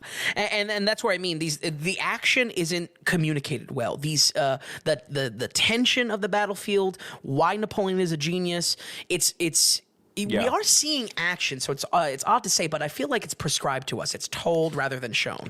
I'll maybe make a note there. What'd you say about his genius? It's not. His tactical genius. It's almost like it's not shown. It's almost like one of the big parts. The reason why the film was made the way it was is to show that Napoleon wasn't a genius. Maybe it's almost how it comes out a little bit. That's a fair point, especially if you're really leaning into this Napoleon complex that he doesn't. He's a smaller man than we think. That's an interesting point. Either way, not an enjoyable movie. But all of this really pinpoints my issues with the film. By the end, the movie asserts that Josephine was the most important aspect to his life, and while a biopic should give us a glimpse into the real person behind the legend, for Napoleon's case, he wasn't known for romance. This is possibly the most notable military figure in history, and I was let down by what this film focused on. You know, this is, in ways, it's not. It's a biopic in third place of its own priorities. Would you say, as far as quality of biopic, as far as quality of this film goes, I was trying to be like, okay, it's better than a History Channel biopic. Sure. It's better than like a 6-part series. Yep. But I think this is like Apple schlock. Yeah, kind maybe. Of. Like Yeah. I'm trying to watch the new Godzilla show. Okay. Legacy Monsters, Really? Monsters Legacy. Really? It's horseshit. It's terrible. And I'm just like, Monarch, okay, you're right, Monarch. Yeah. And it's like, okay, Apple has been long enough now, and now they can, just like Netflix has their schlock, Yeah. Apple totally has schlock. Sure. And I think this goes into it. That's crazy. I mean, I agree. I agree. This is like if Amazon made a show, not Yeah. HBO. You're right. You know? Right. Because it's just, I'll read a little script from my notes here. Yeah. I actually have notes I can go off a little bit. I don't mind too much if you want to go with the romantic life. It's, you know, he's choosing to look at the romantic life, but even that, because it has so much care and clear intent to show us the romantic side, even that still seems vapid. The only yes. reason why that saved a little bit is, in my opinion, the one good part of the film, which is Vanessa Kirby's performance. Yes. But then because they also shared that with the general side, it made the film really skips along for 2 hours and 38 minutes, but let you never, ever feel the depth or the massive importance that is Napoleon. Right. And surprisingly, for a film that rushes through an entire life of a guy, it was surprisingly slow, and you're still waiting for the end. Yeah. You're just checking the clock, just like, okay, when is this going to go? Yeah. Even in it's those crazy. climactic moments. I know. It feels the Russia part. I Right. mean, so disappointing. Absolutely, and it almost fails in a way that like the screenplay itself doesn't fit. You know, 100% It's lower agree class. with It's it. lower class. Yeah. It's beneath Ridley Scott. Absolutely. That's what we knew Ridley to be. Yeah. Now, Well, so, what I like to refer to, and I would love to actually revisit this film, but Ridley did a movie called The Counselor, which I think was the hidden mark of where things started declining fast for Okay, Ridley. all right. Because even in the 2000s, you get obviously Gladiator, you get American Gangster, Yeah, you know, and things that I would say are really good movies. yeah, I would say after 2010. Yeah. Because you have that other alien movie. Was it Covenant? He did Prometheus and That's what Alien Prometheus. Covenant. Yeah. Prometheus is what I was thinking about. Yeah. Because I think you have Prometheus and then Counselor is 2014. Yeah. Right? Something like that? Yeah.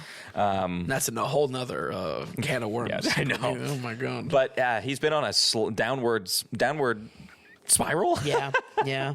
I do agree with you 100% on Vanessa Kirby. I think she's stunning. I think if romance is going to be the focus, she is a good thematic center.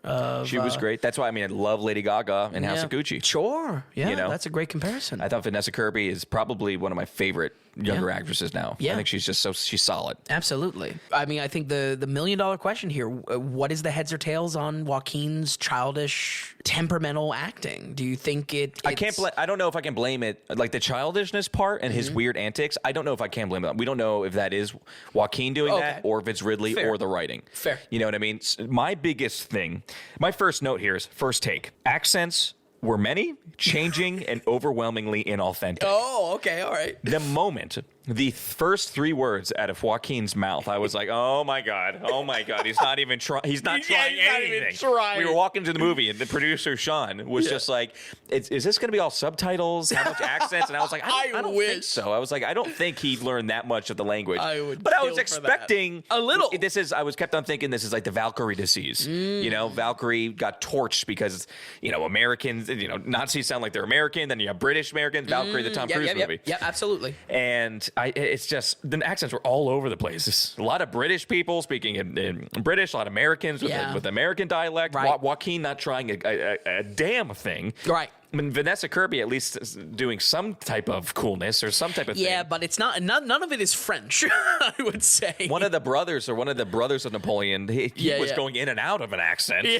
That was terrible. I was pissed off because Joaquin, I mean, it seemed like the preparation was almost nothing. Yeah. and there was zero prosthetic work done on the guy. Oh, what were you expecting? Just anything to look more like the touch him up. Napoleon Barnum. It's just Joaquin Phoenix, right? And it was really bothersome. And even when he's young, nothing is done. You would want maybe some progression in him aging a good, I think it's like 22 years span. And he does. I mean, I'm sorry, but Napoleon doesn't really look all that much like Joaquin Phoenix, right? Tommy Lee. He's got to put some work. Tommy Lee Jones played General MacArthur in a movie called MacArthur, I think, that not a lot of people saw. Okay. Matthew Fox was in it, though, lost. So.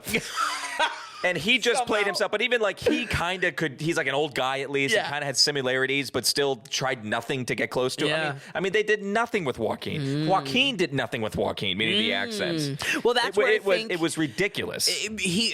I think in Joaquin's method, he probably was excited to take the role in that it was a non-traditional depiction of this historical figure. I think Ridley thought he was doing an accurate thing, though. Yeah. I mean, is that why Joaquin took the role? Or it's just like, hey, Joaquin, I'm Ridley Scott. We worked together before. Yeah. The shooting's going to be less than 70 days. And you get to play Napoleon. He's going, all right, whatever he does. Right. I mean, it's just, it was ridiculous. It was crazy. Yeah. Absolutely.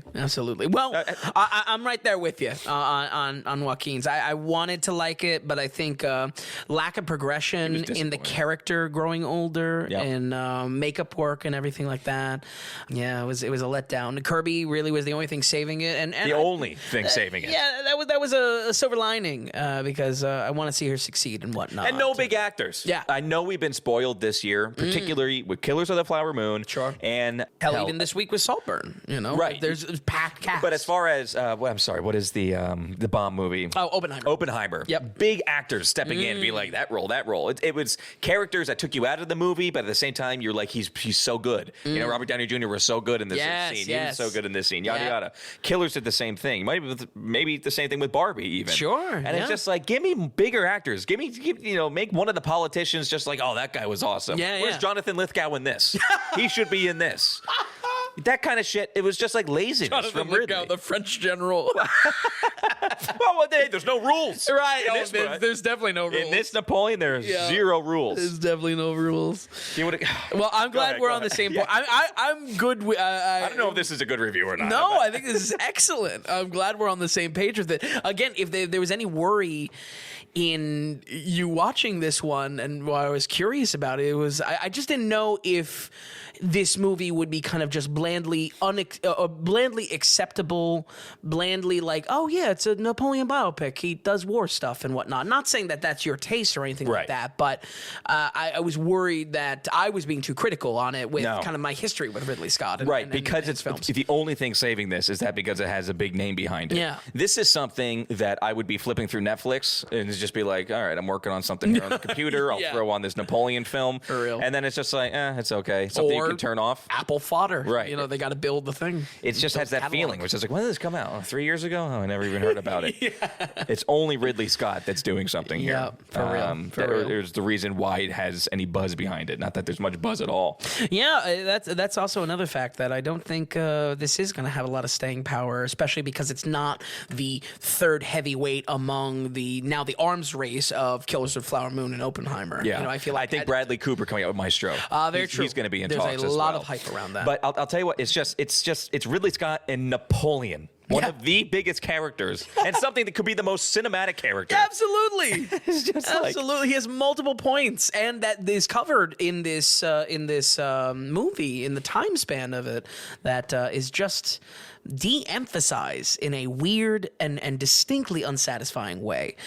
Folks, I would say at many points, the only thing saving this film for me was the production, costumes, and the set pieces, which I think were visually, honestly stunning when it comes to like costume work and how embroidered things are and extras. I liked the prestige aspect of the film, 70 days on production or not. I just think it's a shame that the same attention attention to detail was not given to the history of why Napoleon is a figure we remember today, why he's a figure we even give a damn about today. I want to point to two films that this film could have learned a lot from. Ridley Scott's own American Gangster in 2007 and this year's heavy hitter Oppenheimer from Chris Nolan. Yeah. I think American Gangster shows how rising tension can create some of the most entertaining parts of the film. Even if you want Napoleon to be bored by moments of his life and care only about Josephine, it doesn't mean the scenes themselves shouldn't have life. And I'm pointing to the coup, I'm pointing to the first and the second exile of Napoleon in this. And when I say he can learn something from Oppenheimer, it shows how you can make the most mundane or heady concepts to have importance on the screen. The gravitas of early scenes set the stage for why we should pay attention for the rest of the runtime. And sadly, Joaquin's odd approach in the character works to only erode at what should have been the hook for the film. I'm real torn on this one. I'm nervous on this score. I think I'm going to go with my gut. And again, I put a lot of... I went through 3 different drafts of this review because I was just... I in ways really hated this movie, but in ways like, is it really that bad? Same thing, buddy. Same thing. Yeah, it's tough. I think going with my gut, we're going to go ahead and give Napoleon a 49. Wow. I think, it's a just, 49, a 49%. One of the lower Ridley Scott scores, period. Yeah, I mean, it's not surprising. Great point with Oppenheimer. Learn something from Oppenheimer in your own film. Yeah. Because, man, I love that. Why can't I think of it? American Gangster. American Gangster. Yes. Love that film. Absolutely. I forgot he did it, too, until this week. Right. Wow, 49%. I think the film totally deserves that.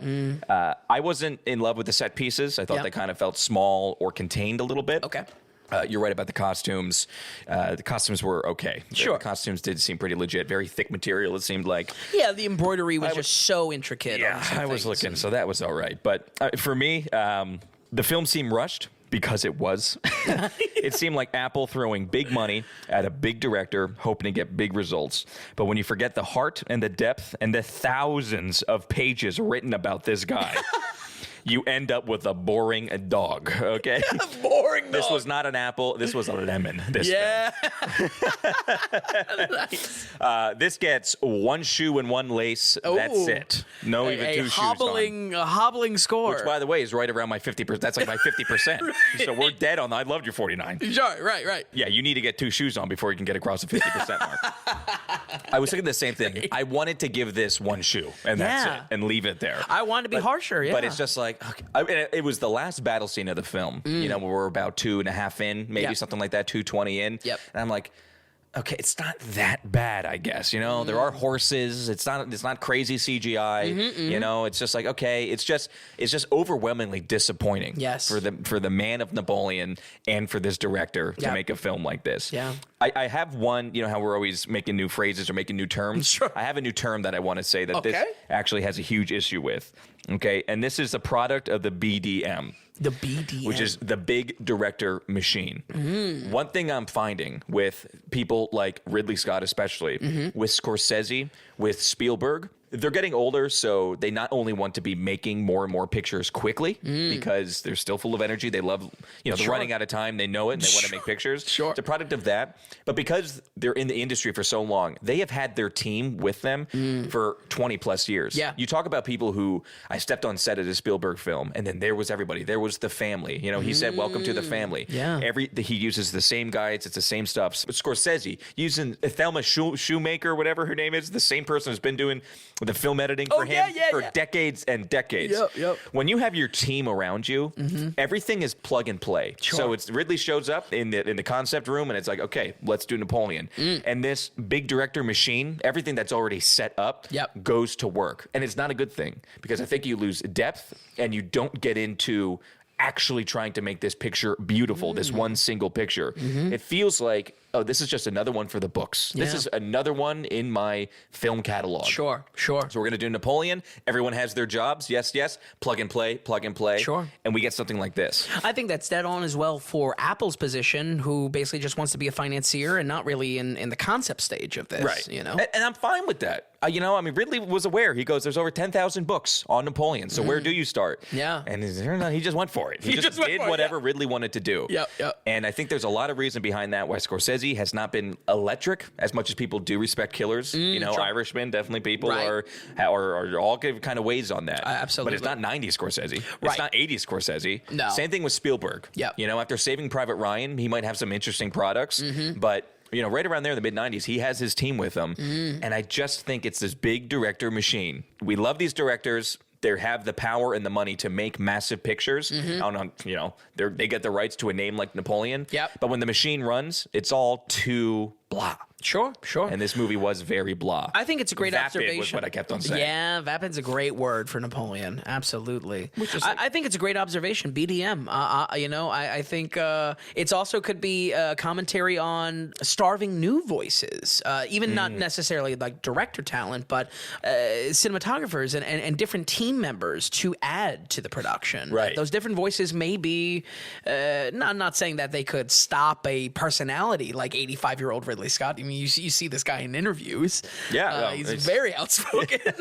But I feel like new voices at every level of the production is something to be encouraged instead of the big director. We're getting a little bit of new blood here and there. Yeah. You know what I mean? One thing that Howard Stern always tried to do with his show was, even though we had established characters, he was always bringing in younger talent and try to get some more people whether on mic, they can be entertaining in a different way. Yeah. It's new blood. Keep things rolling a little bit. Yeah, absolutely. These guys have their teams, and hey, a lot of respect for that. Yeah. And they definitely know what to do with their jobs, but it comes with the downside, and that's depth and emotional connectivity with these characters. For sure. I think. Just the one thing that kept on going through my head too was I brought up that quote, was it last week or 2 weeks ago, where Ridley was like, well, I've made 4 films since as long as he's been working on Killers of the Flower Moon.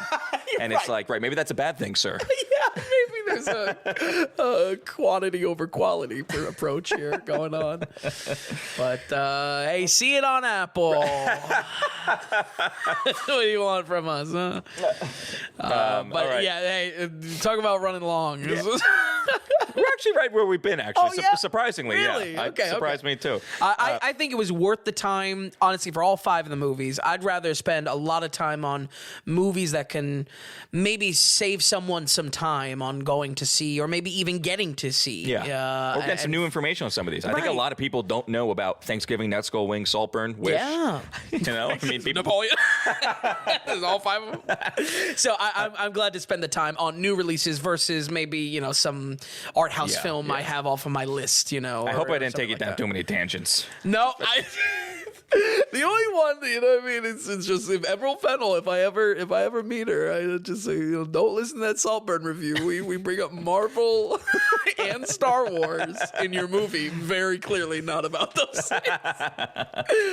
Vin, looking at these, in these... That's where I said at the beginning. We need a name for this. The puddle. Is that really what we're going to call it, the puddle? Yeah. It is. It's in the puddle. Yeah, but the puddle is tough because it's equally Fast and Furious movies, and put them side to side. It's a little messy. It's the oil drippings. Yeah, it all bleeds. This is like the La Brea tar pits. Yeah. These films exist, but they're just there. Yeah. They're just stuck there, right?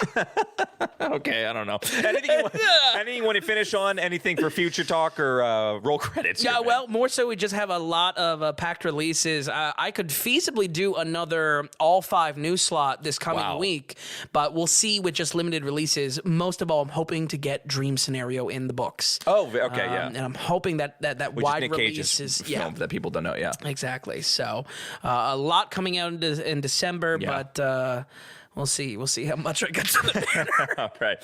Vin, thank you so much for going to the theater. But folks, don't forget to donate. I mean, that's what we say. There's a lot of movie tickets. Huh? If you want to donate, it's at the Daily Ratings on Venmo. And it's also the Daily Ratings production code if you want to just send stuff our way via PayPal. But Vin, thank you so much for going to the movie, watching all these, the hours of note taking. Thanks for stopping by tonight. Folks at home, we're going to run it down one more time. We have Thanksgiving with a 56%. Next Goal Wins with a 64%. Saltburn with a 59%. Wish with a 52%. And finally, Napoleon with a 49% and a one shoe, one lace. All right, folks, thank you so much. We will see you next week on the Daily Ratings Podcast.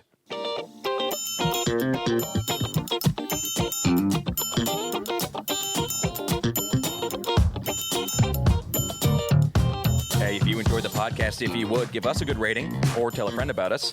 If you're wondering if a film is worth a watch or just like to see more movie ratings from Vince, be sure to stop by thedailyratings.com, where we have our ever-expanding catalog of films.